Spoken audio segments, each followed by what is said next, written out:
កំណាព្យច្បាប់ស្រីបទភុភ្ជង់លីលាភាគទី8មួយខ្ជិលមិនចង់ធ្វើការកុហកមូសាថាឯងរវល់ដេកលេងចំខែងអង្គលុះប្តីគេយល់ពុតធ្វើជាឈឺតទូដេកធ្ងោហឺប្តីហៅមិនឮពុតចង់តែស្លាប់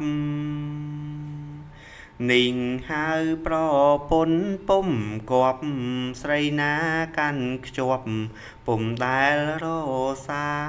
យលុងអង្គអាយុខ្លឹមคลายធ្លាក់ទៅអាបាយទាំង4ជំពូក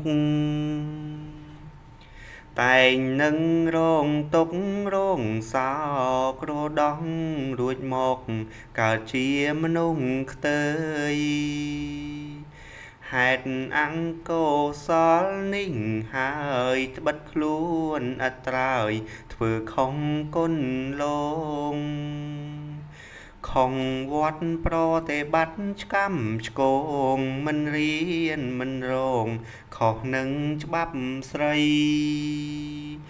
មគ្គងាយនោះមាន8មានក្នុងបាលីព្រះធម៌លោកថា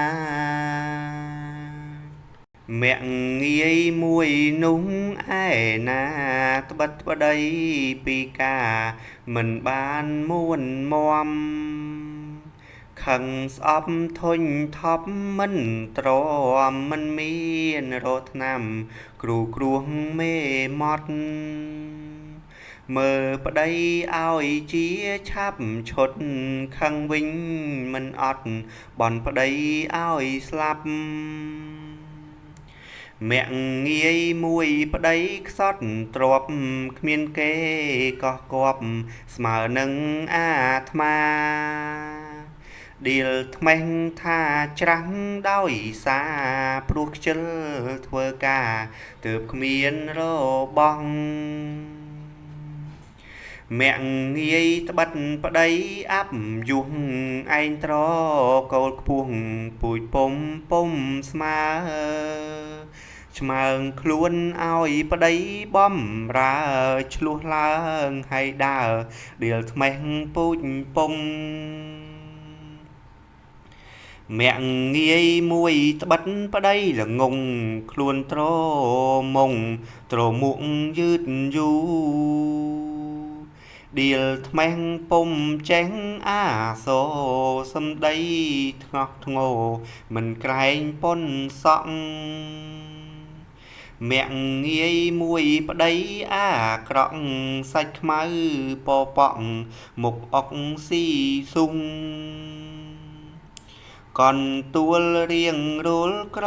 ចេះសក់ស្ញាញ់សូវសុងពោះធំប៉ុនពីង